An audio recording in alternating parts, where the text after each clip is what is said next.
Bueno, aquí estamos con la filósofa Nora Trockman. Con ella ella va a exponer acerca de Marx y vamos a recrear un diálogo entre Marx y Enrique Pillon-Rivière. Bienvenida, Nora. ¿Qué tal, Gladys? Bueno, me entusiasma mucho este estilo de trabajo, dado que lo recorro, transito y veo sus efectos desde hace mucho tiempo en distintas maneras, ¿no es cierto?, de pensar la interlocución de la filosofía con el arte, con la política, con el psicoanálisis, con el análisis institucional, etc. Y el tema que hoy nos ocupa es sin duda un eje fundamental para pensar el campo de la cultura como un emergente histórico-social. Y con esto estoy entrando así de una, ¿no es cierto?, en un concepto fundamental que hace, y a mí me gusta decirlo de esta manera y voy a tratar de dar cuenta de esto, que hace de Marx, yo diría, el fundador de una nueva dimensión en cuanto a la ciencia social. Ubico, nada más que para tener en cuenta el horizonte epocal, que siempre viene muy bien para ver quiénes eran los interlocutores de Marx y de dónde venía, y en qué sentido, desde su inicio, ya el joven Marx desarrolla un trabajo crítico fundamental, crítica a la filosofía del derecho de Hegel, crítica a la sociología francesa, crítica a la economía clásica inglesa, es decir, que esta dimensión de crítica constituye un eje fundamental ya desde la época de sus manuscritos económicos filosóficos, que es una obra muy temprana de Marx. Entonces, lo ubico epocalmente, 1818-1883. O sea, que Marx desarrolla, transita su vida, su obra y su pensamiento, podríamos decir, en la segunda mitad del siglo XIX. O sea que es contemporáneo de grandes obras de pensamiento y contemporáneo de una teoría muy dominante en la segunda mitad del siglo XIX, que es el evolucionismo. Y esto importa mucho para ubicar, digamos, una de las raíces y uno de los cortes, ¿no es cierto?, del pensamiento de Marx con el evolucionismo. Y con esto quiero decir, la obra de Marx es contemporáneo de El origen de las especies de Darwin, es contemporáneo del nacimiento de Nietzsche, es contemporáneo del nacimiento y de la producción freudiana, con la cual tiene unos puntos de conexión más que interesantes. Entonces, esa riqueza y esa complejidad que hace el desarrollo del pensamiento en esta segunda parte del siglo XIX transita toda la obra de Marx de modo muy explícito. Bueno, entonces, retomo esta idea de la cultura como un emergente histórico-social, por lo cual Marx se diferencia del evolucionismo clásico, en tanto la cultura para el evolucionismo clásico era una etapa, ¿no es cierto?, progresiva, avanzada y más compleja del orden de la naturaleza. Entonces ahí tenemos ya una diferencia importantísima en cuanto al modo como Marx va a concebir la importancia fundamental que tiene la naturaleza, en tanto el hombre viene de ella, pero al mismo tiempo la capacidad transformadora que tiene el hombre sobre la naturaleza.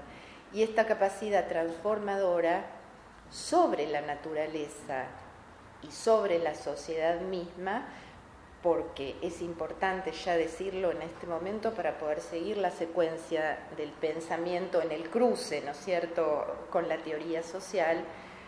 Para Marx, hombre y sociedad son lo mismo.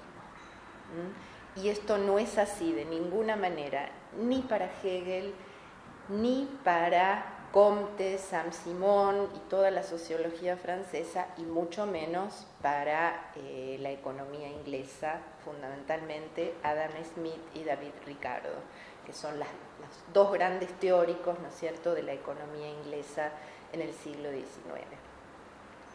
Entonces, Marx comienza ubicando un trípode fundamental, que es el trípode naturaleza, trabajo, sociedad. Entonces, ubicar el trabajo como mediación entre la naturaleza y la sociedad es de una enorme importancia y tiene consecuencias fundamentales. ¿Por qué? Y acá sí, evidentemente, tenemos que decir que Marx, en cierto modo, es un deudor de Hegel por el papel predominante que tiene el trabajo en el pensamiento de Hegel. O sea que siempre es interesante ubicar continuidades y rupturas, ¿no es cierto? Digamos, cuando el joven Marx se enfrenta con Hegel, dice hay que invertirlo, ponerlo, ¿no es cierto?, al revés, ponerle los pies en la tierra y la cabeza donde corresponde. Pero la importancia que Hegel le dio al trabajo en el proceso dialéctico de la humanización y de la libertad, por lo tanto, es fundamental. Y esto Marx realmente lo toma y se lo debe al desarrollo que hace Hegel de esta problemática, fundamentalmente en la fenomenología del espíritu. Es decir, somos hombres en tanto estamos mediatizados en relación a la naturaleza por el trabajo. Entonces, lo que hace Marx con esta dimensión que toma ya del pensamiento de Hegel con el trabajo es ubicar una actividad y una capacidad profundamente transformadora y creadora a su vez, porque el hombre cuando trabaja, dice Marx, transforma la naturaleza y al mismo tiempo es capaz de transformar las fuerzas, ¿no es cierto?, que heredan y que combinan, ¿no es cierto?, y que vienen de esa naturaleza, con lo cual al mismo tiempo tiene un efecto transformador sobre la sociedad. Entonces, cuando yo digo que la cultura es en esta perspectiva el resultado de un proceso de pasaje de lo natural a lo social, lo es en función de un devenir histórico que siempre para Marx es histórico-social y no es en función de un devenir de la naturaleza. Porque si Marx pensara que es una etapa progresiva, ¿no es cierto?, en la evolución de la naturaleza, nada lo diferenciaría de ser un evolucionista más, ¿no es cierto?, y de tener un pie, digamos, o una raíz apoyada en el darwinismo, ¿no? Y de hecho, digamos, la complejidad que hace al pensamiento de Marx es que persisten ciertas temáticas vinculadas al concepto de evolución y al mismo tiempo Marx introduce la importantísima noción de estructura. O sea que ahí lo tenemos a Marx y realmente me parece que la complejidad en la lectura y en las interpretaciones a veces tan extraviadas del pensamiento de Marx es, como de hecho ha pasado mucho en el marxismo, porque o lo transforman en un evolucionista o lo transforman en un estructuralista, lo cual ciertamente tampoco lo es, ¿no es cierto? Sí podemos decir que Marx trabaja con un pie, ¿no es cierto?, en la evolución, porque de hecho las fuerzas productivas evolucionan para Marx, porque la sociedad tiene formas, ¿no es cierto?, de transformación, y al mismo tiempo lo que Marx va a descubrir y a pensar de modo totalmente nuevo es qué significación y qué determinación tiene estructuralmente el problema de la economía.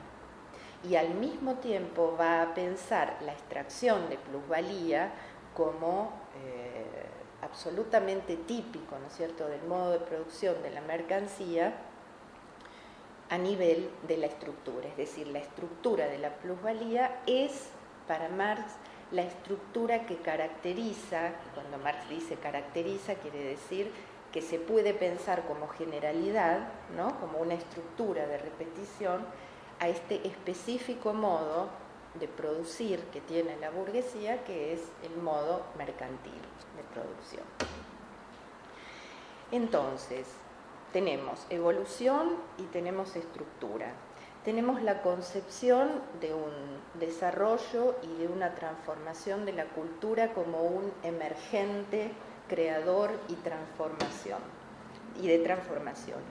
Y al mismo tiempo, digamos que esta coexistencia de la evolución y de la estructura, Marx va a pensar la necesidad de entablar una fuerte crítica con el siglo que lo precedió, o sea, con el siglo XVIII, en cuanto a la naturalización, universalización y eternización, es decir, los tres elementos en que el pensamiento naturalista y fundamentalmente Rousseau, lo que Marx va a llamar las típicas robinsonadas, ¿no es cierto?, del siglo XVIII, la idea del hombre como individuo aislado, la idea de que el hombre puede producir, ¿no es cierto?, desde tal individualidad.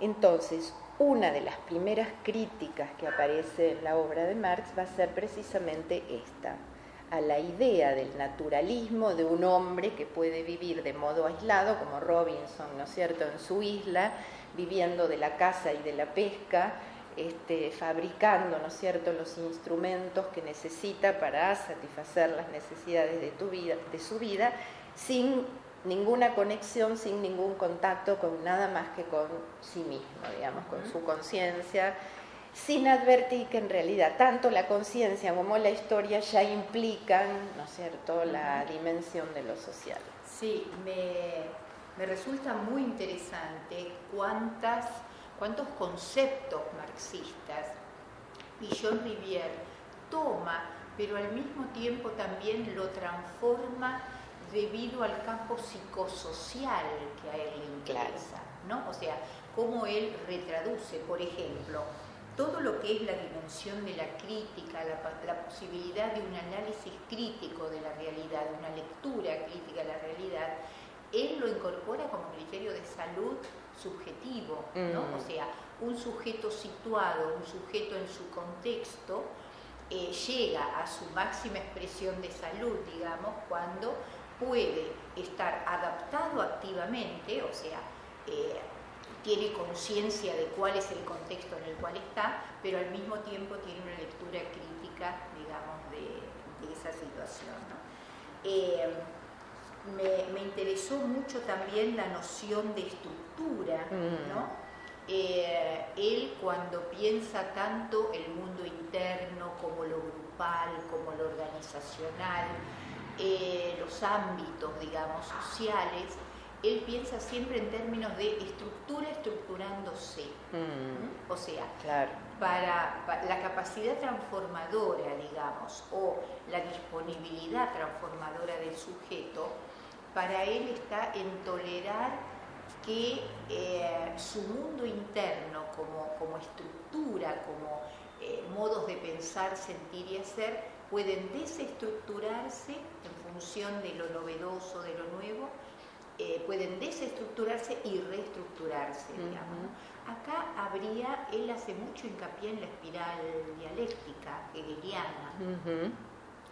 Marx lo toma. Sí, sin duda Marx lo toma. El pensamiento de Marx es un pensamiento dialéctico, pero lo que sí tiene, a diferencia, digamos, de lo que sería la dialéctica hegeliana, es un pie fuertemente materialista. Entonces, si de Hegel a Marx realmente le interesa fundamentalmente esta posibilidad de humanizarse y llegar a un proceso libertario, ¿no es cierto?, a través de la idea del trabajo, al mismo tiempo, y por su lectura e interpretación crítica de Hegel, puede llegar a descubrir y a pensar que lo que Hegel propone como sociedad civil, que luego va a ser el Estado prusiano de su época como forma, ¿no es cierto?, más acabada, compleja y desarrollada, ¿no es cierto?, de la idea de Estado y al mismo tiempo de la idea de libertad, lo que Marx va a encontrar ahí es un punto de profunda irracionalidad en la sociedad civil. En tanto, la explotación del hombre para el hombre nunca es, ni fue, ni podrá ser, así lo va a plantear Marx, de ninguna forma racional. Entonces, ahí entabla, ¿no es cierto?, un diálogo y una fuerte crítica, ¿no es cierto?, a Hegel desde algo que no está pensado en el sistema hegeliano mismo, es decir, Hegel trabajó con una concepción profundamente dialéctica, Hegel trabajó con la idea de alienación, trabajo y alienación son dos conceptos hegelianos, solo que Marx los actualiza desde esta perspectiva, ¿no es cierto?, en la que va a ubicar el elemento más irracional de todo lo que Hegel llamó la sociedad civil. Y va a decir, el hombre explotado por el hombre es así como el grano, ¿no es cierto?, en donde Marx va a ubicar lo incivilizado de esa sociedad civil. Y al decir incivilizado, está diciendo Marx, si el trabajo humaniza y por el trabajo, y cuando Marx dice trabajo, está pensando trabajo social. Al mismo tiempo que Marx está pensando trabajo es siempre trabajo social por el concepto de producción, ¿no es cierto?, que va a introducir, que enseguida lo voy a tomar, por eso decía, hombre y sociedad para Marx es lo mismo. En tanto, siempre recordemos y tengamos en cuenta que el primer movimiento de su crítica es a la idea de un individuo aislado, ¿no es cierto?, produciendo en una isla y autoabasteciéndose. Entonces, ¿qué va a venir a proponer Marx? Los hombres hacen la historia, pero la hacen en determinadas condiciones de determinación. Con lo cual, la idea se torna más interesantemente compleja en tanto la historia es una posibilidad creadora, es decir, el hombre la construye, pero bajo determinadas condiciones que son heredadas. Es decir, ¿con esto qué quiere decir Marx? No hay nada natural, ningún tiempo, ninguna etapa, ni en la producción de los objetos, ni en la producción de conocimiento, ni en la producción de bienes, ni en la producción de la riqueza, que sea universal, natural y eterno. Y con esto, ¿cómo llama Marx a la inversión de lo eterno, natural y universal? Lo llama determinación o condiciones de determinación histórica. Y entonces, en este momento quiero tomar un concepto muy importante que viene, ¿no es cierto?, de la crítica a las famosas Robinsonadas, ¿no?, de que el hombre por su sola actividad individual puede generar el mundo de la producción. Marx dice, lo histórico social se constituye a partir de un presente concreto, en tanto síntesis de múltiples determinaciones. Y cuando se le pregunta a Marx qué es síntesis de múltiples determinaciones, Marx responde, es la unidad de lo diverso. Y acá tenemos entonces un concepto fundamental, ¿no es cierto?, importantísimo para pensar la cultura como emergente histórico-social. Es decir, síntesis de múltiples determinaciones y unidad de lo diverso. Esto es profundamente dialéctico, ¿no es cierto?, porque tiene el movimiento de una tesis, de una antítesis y de una síntesis que a Marx realmente le interesa muchísimo, porque con este esquema de pensamiento dialéctico va a pensar los modos de producción en que una sociedad se va transformando, ¿no es cierto?, desde lo asiático, el modo de producción antiguo, el modo de producción feudal y luego el modo de producción burgués de la mercancía. Pero quiero detenerme entonces en esta idea y presiento que aquí puede haber también un núcleo, ¿no es cierto?, de conexión muy importante, y ahora me dirás por dónde es, Gladys. Al pensar síntesis de múltiples determinaciones y unidad de lo diverso, Marx está reuniendo elementos que en general en el pensamiento anterior iban o para el lado del materialismo o para el lado del idealismo, es decir, que estaban pensados de modo disyunto, ¿no es cierto? Es decir, la cultura era una especie de emanación de la materia, ¿no? Es decir, para el materialismo más vulgar, para el materialismo más craso, o la cultura es una idea transformadora, ¿no es cierto?, que se va complejizando y que pierde en su transformación toda conexión con la naturaleza, con lo cual tenemos el idealismo. Entonces, lo que le interesa a Marx, y ahí está verdaderamente la síntesis de múltiples determinaciones, es las condiciones materiales de existencia determinan la conciencia y no al revés, como sí pensaba Hegel. Es decir, que acá lo tenemos a Marx ubicando una condición material ineludible. Las condiciones reales, es el término que utiliza Marx, de existencia, determinan la conciencia de los hombres y no la conciencia determina la existencia. El mundo sería otro, ¿no es cierto? Entonces, esto por un lado, y al mismo tiempo a plantear la síntesis de múltiples determinaciones como unidad de lo diverso, Marx puede pensar la diversidad de los movimientos históricos sociales que tienen sus consecuencias directamente en los modos en que los hombres construyen y crean su cultura.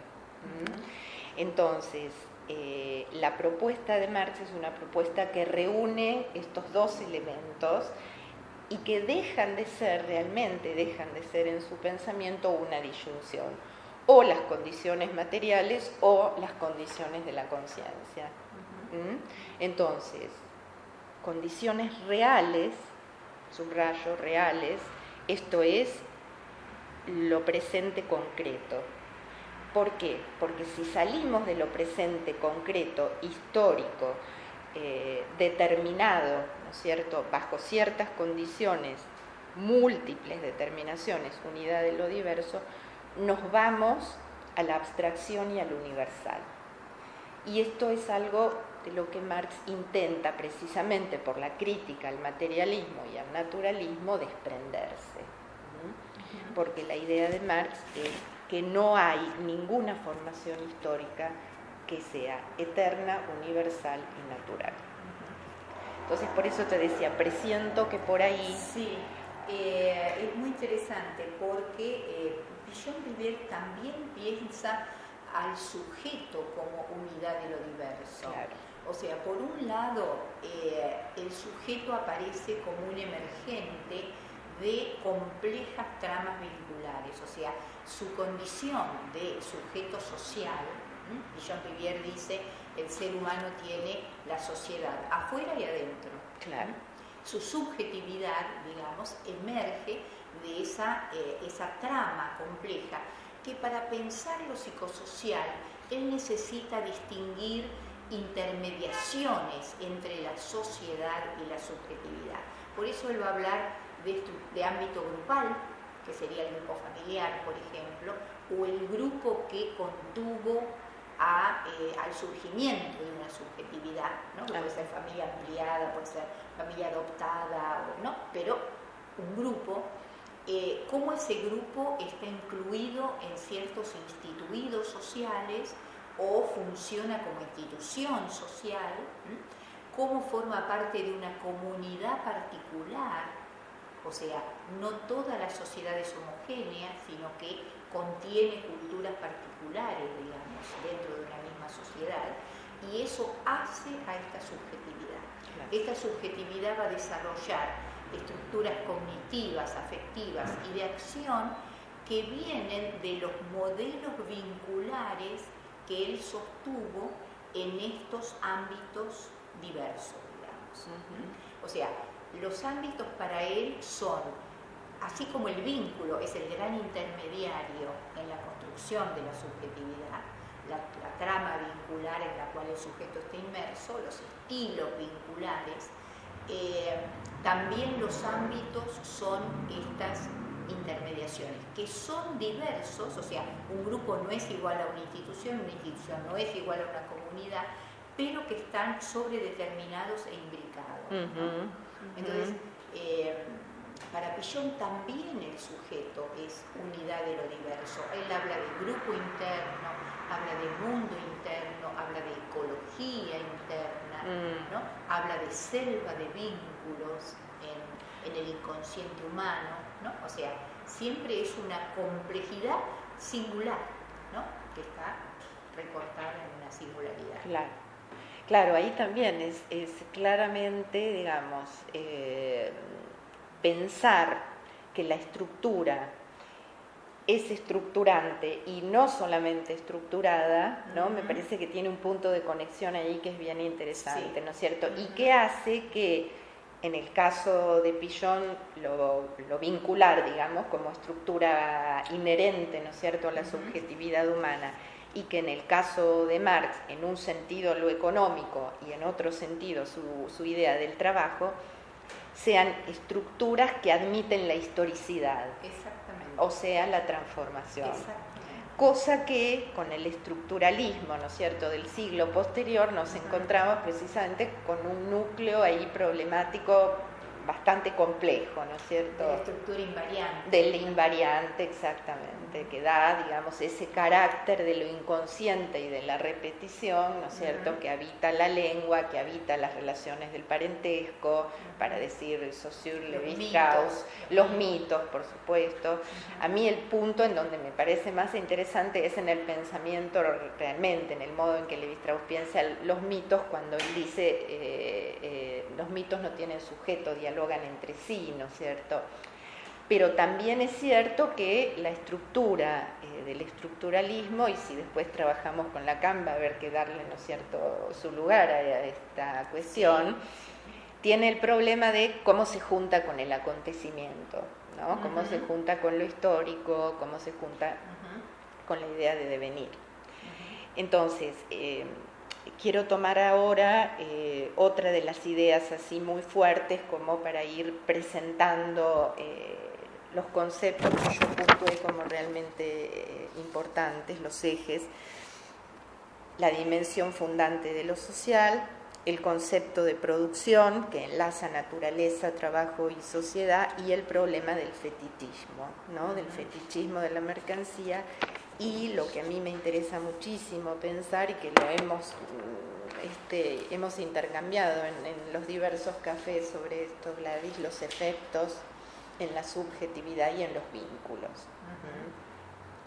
Entonces, cuando Marx dice en la contribución a la crítica de la economía política que los hombres producen siempre en sociedad y que sería tan impensable entender la producción por fuera de lo social como el lenguaje prescindiendo de la presencia de los otros. Entonces, ahí lo tenemos a Marx ubicando en el mismo plano, digamos, en el mismo corte sincrónico, la producción y el lenguaje. Hombres produciendo en sociedad, hombres hablando en sociedad. Con lo cual Marx, digamos, es muy selectivo el ejemplo del lenguaje, ¿no es cierto? Porque si hay algo que es impensable desde la estructuración misma, ¿no es cierto? Y la apropiación del lenguaje es, si no estamos con los niños lobos, ¿no es cierto? Que Lévi-Strauss también le hace una crítica importante a esta idea de los niños lobos, ¿no es cierto? Porque no existe, nunca fue demostrado que hubiese una lesión orgánica en estos niños por lo cual no pudieran hablar, sino que en realidad faltó el otro, o sea que están aislados de la dimensión social del lenguaje, ¿no? Entonces esto también es importante y Marx hubiera suscribido absolutamente esta idea de Lévi-Strauss. Pero quiere decir, la elección que hace Marx del ejemplo, que es la segunda o tercera página, está en la introducción misma de la crítica de la economía política, es ubicar sincrónicamente la producción y el lenguaje. Entonces, los hombres producen de determinadas maneras, condicionadas históricamente, ¿Y esto por qué es importante y por qué tanta insistencia de Marx en este punto? Porque es lo que le va a permitir a Marx explicar que el modo de producción de la mercancía no es lo natural, ni lo eterno, ni lo universal. Que hubo formaciones, como él las llama, formaciones económicas que preceden, ¿no es cierto?, al capitalismo, y que tanto una como la otra tienen determinaciones históricas muy concretas. Entonces, en lugar de transformar al modo de producción de la burguesía, que Marx va a llamar mercantil o producción de mercancías, en lo natural, ¿no es cierto?, en un hecho natural, y rastrear, ¿no es cierto?, en la economía, como hacen los ingleses, cómo se va desarrollando y complejizando ese supuesto, porque es deducido esto, ¿no es cierto? Lo que Marx va a decir es: encuentra en toda la historia ejemplos de hombres produciendo siempre socialmente. Y esto es importante porque a mí me parece que uno de los que, bueno, uno, en realidad son dos, ¿no es cierto?, de los que mejor leen este señalamiento de Marx para pensar la idea de agenciamiento son Deleuze y Guattari, precisamente, ¿no es cierto?, en tanto el agenciamiento siempre es colectivo, no importa lo cuantitativo, importa lo intensivo del concepto, tanto en el caso del deseo como en el caso del lenguaje, ¿no es cierto?, porque ellos lo piensan para ambos casos, la idea de agenciamiento. Entonces, el modo de pensar de Marx, ¿por qué hago esto? Porque me parece que el agenciamiento que Marx hace todo el tiempo, ¿no?, esto que Deleuze y Guattari dicen, el pensamiento de Marx es una máquina de sostener y de producir lo social todo el tiempo, ¿no? El agenciamiento que hace Marx al decir hombre es igual a sociedad, es decir que no existió nunca el individuo aislado. Y que esto es una invención, que no tiene nada de natural. Es decir, que cuando Foucault lo liga a Marx con Freud y con Nietzsche en esta nominación tan interesante de los maestros de la sospecha, lo que hace Marx, y Foucault realmente lo lee muy bien en los tres casos, es sospechar de lo natural, del estatuto de lo natural. ¿Por qué le importa tanto a Marx? Porque la plusvalía, ¿no es cierto?, y ahora lo aclaro un poquito más, que es un concepto importantísimo, pero que además me importa que lo incluyamos, ¿no es cierto?, de alguna manera, para pensar los efectos en la subjetividad contemporánea, como lo pensamos algunas veces. Entonces, sí, este modo de producción que ha sistemáticamente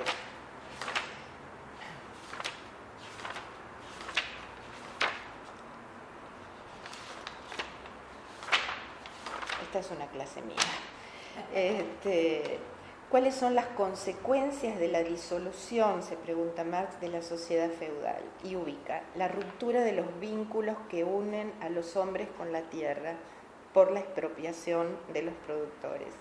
Segundo, la ruptura de los lazos que vinculan al hombre con su comunidad de parentesco y residencia. Y en tercer lugar, la pérdida de sus instrumentos de trabajo. Entonces, el hombre se convierte en un trabajador libre, entre comillas, libre de vender su fuerza de trabajo. Pero libre, dice Marx, no tiene familia, lo único que tiene es su fuerza de trabajo, no tiene su tierra, no tiene su residencia.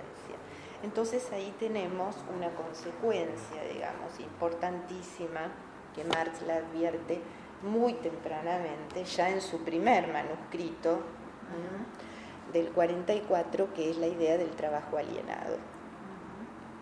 Es decir, que tenemos que pensar simultáneamente cómo la noción de trabajo pasa a transformarse en un alienare, o sea, en un otro, ¿no es cierto?, en una otredad, rompiendo y dejando en una posición de pérdida, ¿no es cierto?, al trabajador libre de todos los lazos que lo ligan a su comunidad, a la tierra, a la tribu, a los clanes, a la iglesia, a la familia, a lo que sea. A los instrumentos. A sus instrumentos de producción, a sus instrumentos de trabajo.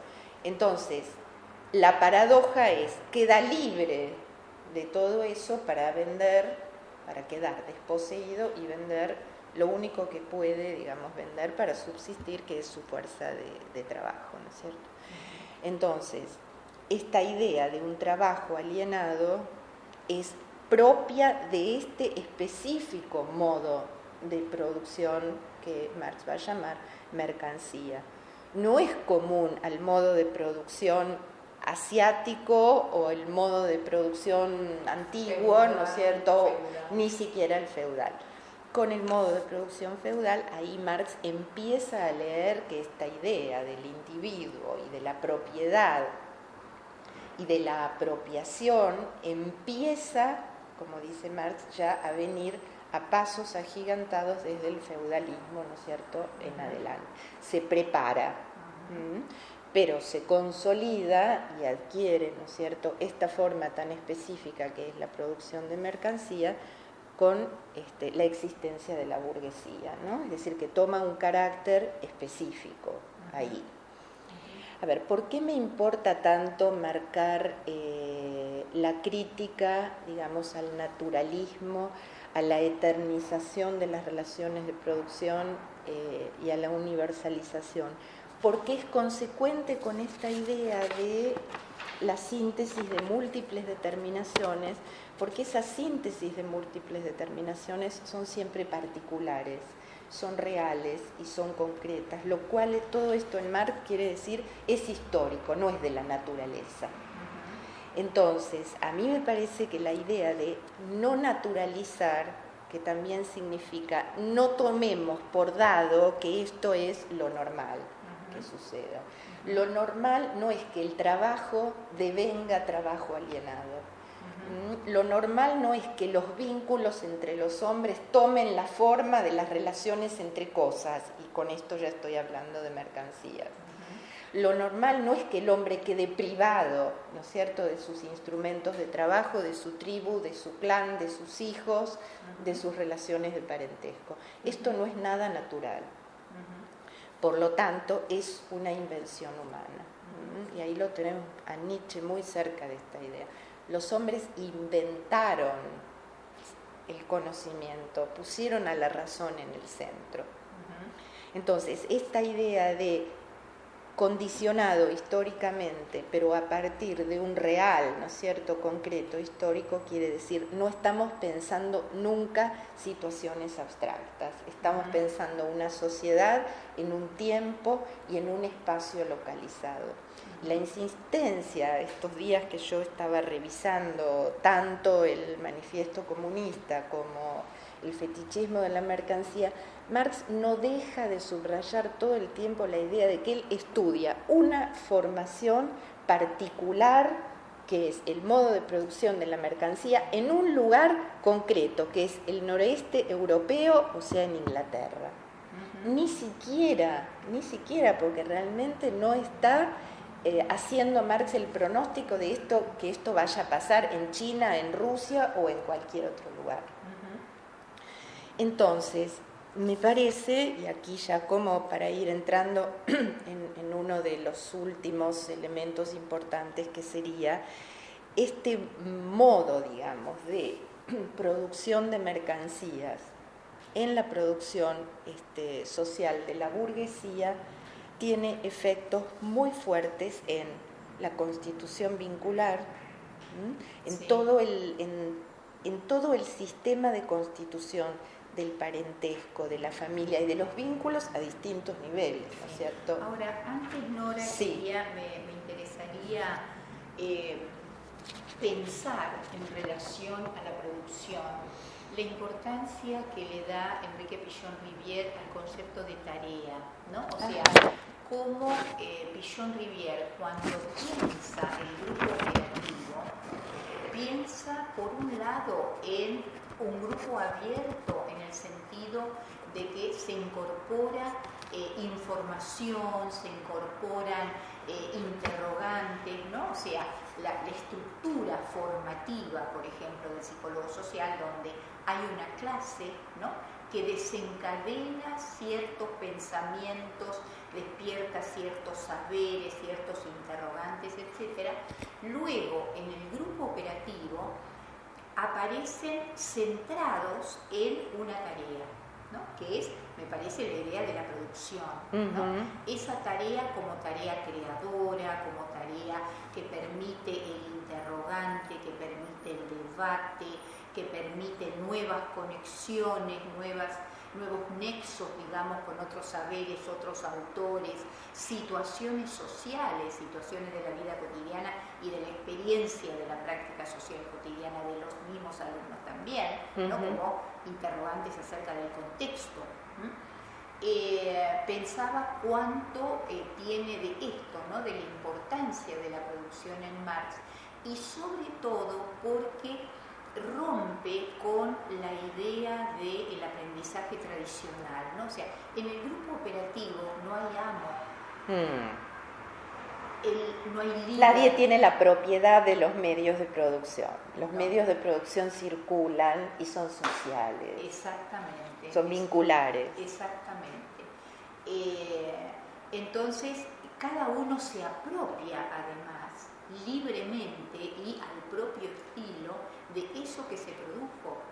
O sea, eso no concluye, digamos, en un trabajo para el profesor o una investigación que es pedida por alguien, ¿no?, sino que es una producción conjunta y es una apropiación conjunta, claro, ¿no? Claro. Y pensaba cuánto en esto Jean Rivière está combatiendo con el trabajo alienado, ¿no?, o la manera alienada de estudiar, ¿no?, y apropiarse de un otro para un otro, ¿no? Claro, en donde entran evidentemente todo el sistema de, digamos, de múltiples vínculos, ¿no es cierto?, atravesados por otra idea fuerte, de la cual evidentemente se hizo fundamentalmente cargo Foucault, que es la cuestión del poder, ¿no es cierto? De qué modo la trama del poder se instala en los vínculos, en los afectos, en las tareas, ¿no es cierto?, y en los modos de circulación que tienen las distintas instancias, ¿no es cierto?, sean comunitarias, institucionales, grupales o lo que sea, ¿no es cierto? Pero cuando Marx plantea precisamente en el fetichismo de la mercancía, dos o tres elementos nada más como para que sigamos esta vía que me parece importante. Dice, a primera vista parece como si las mercancías fuesen objetos evidentes y triviales, o sea, naturales, quiere decir Marx, ¿no? Pero analizándolas vemos que son objetos muy intrincados, llenos de sutilezas metafísicas y dice otra cosa más, de resabios teológicos. Con lo cual lo encontramos así, el ateísmo de Marx es una cosa indiscutible como el de Nietzsche, como el de Freud, ¿no es cierto? Ahí agárrate con este punto que a mí me parece que es muy interesante, ¿no? Es decir, cuando las cosas empiezan a ir como a ese mundo nebuloso y fantasmático, ¿no? Marx dice analogía con las tinieblas de la religión. Y Freud dice, nadie puede dar cuenta del sentido de la vida menos la religión, ¿no? Bueno, el Dios ha muerto de Nietzsche, en fin, es una idea de una fuerte pregnancia en estos pensadores tan radicales de esta época, ¿no? Entonces dice, pero en cuanto empieza a comportarse como mercancía, la mesa se convierte en un objeto físicamente metafísico.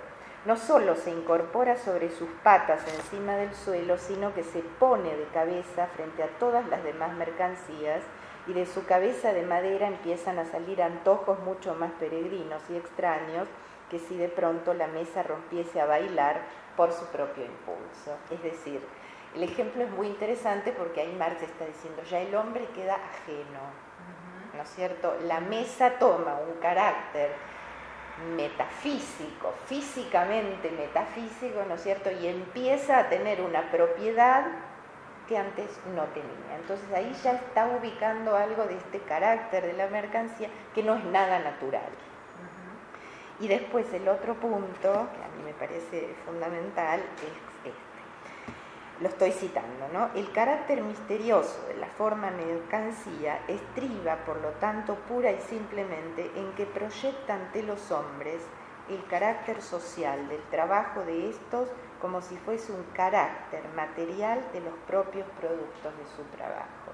Un don natural social de estos objetos y como si por tanto la relación social que media entre los productores y el trabajo colectivo de la sociedad fuese una relación social establecida entre los objetos, al margen de quienes trabajan para producirlos. Bueno, lo dice con una claridad verdaderamente meridiana, porque además este párrafo reúne la alienación o el trabajo, ¿no es cierto?, concretamente alienado, y este carácter de fetiche, ¿no es cierto?, que va a tener la mercancía en el modo de la producción de la burguesía, ¿no?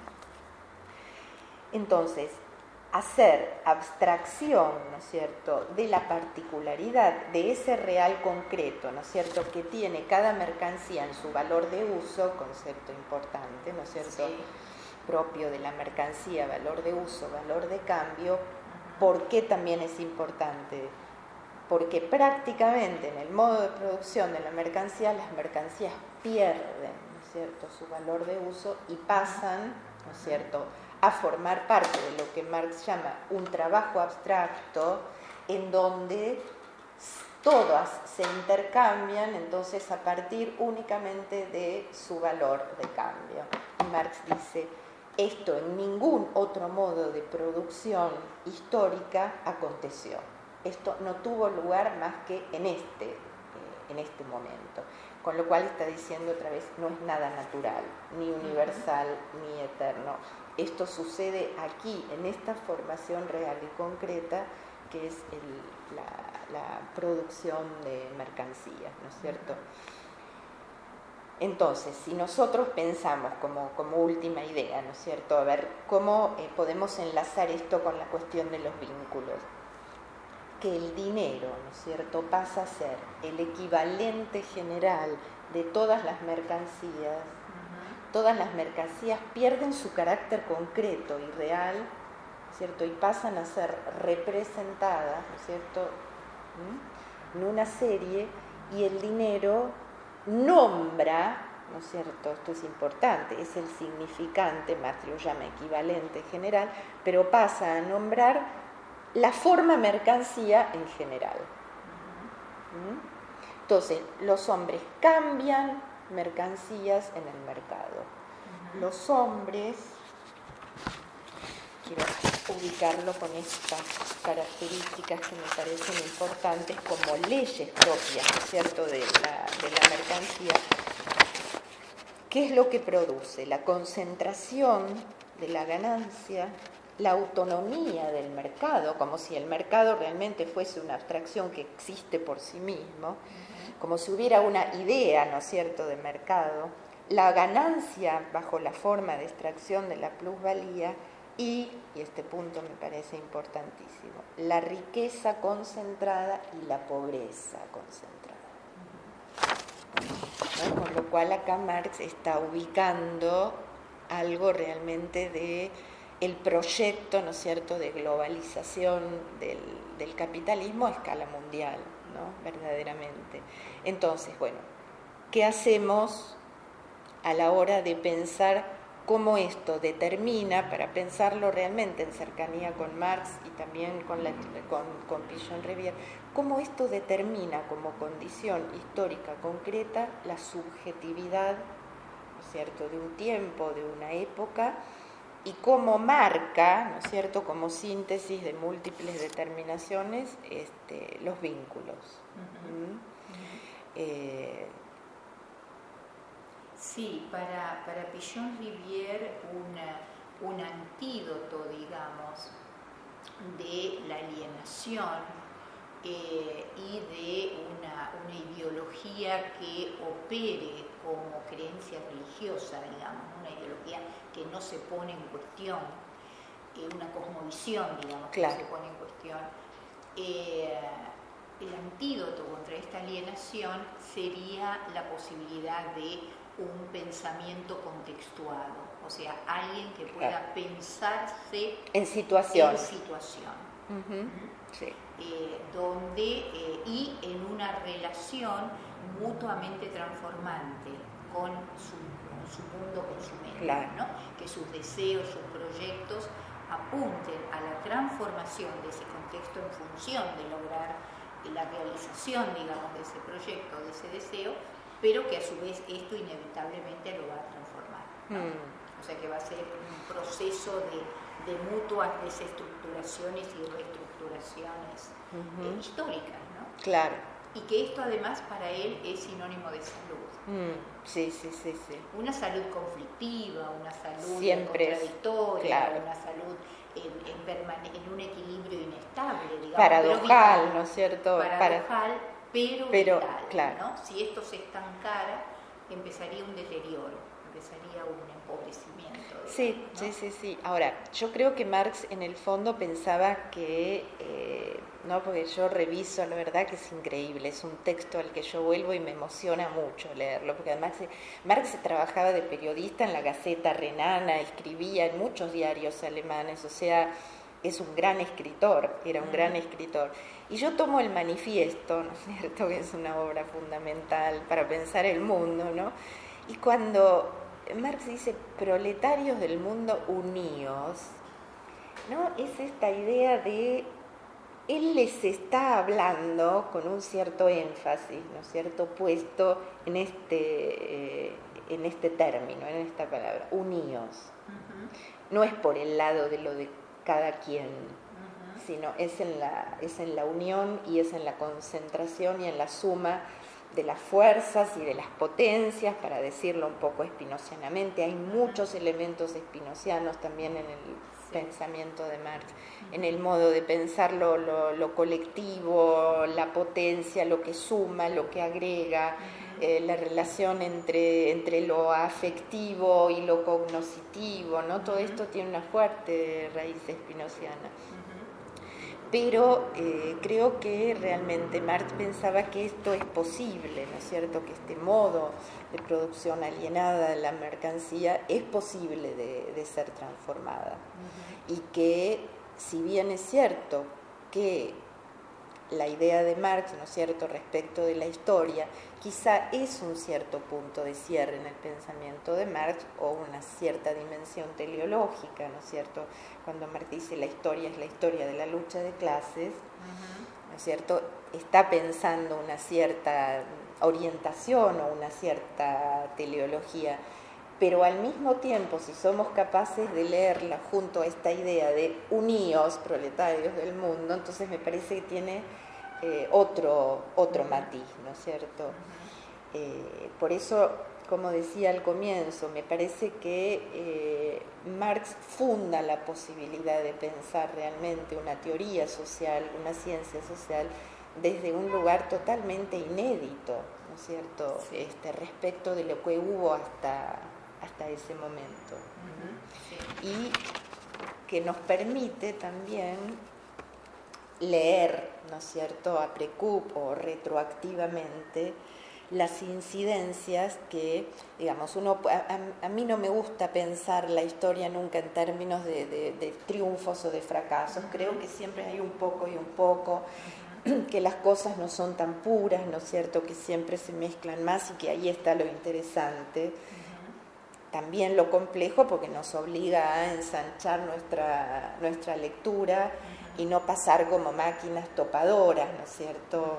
El pensamiento es algo verdaderamente maravilloso si somos capaces de leerlo en toda su complejidad, ¿no? Pero yo creo que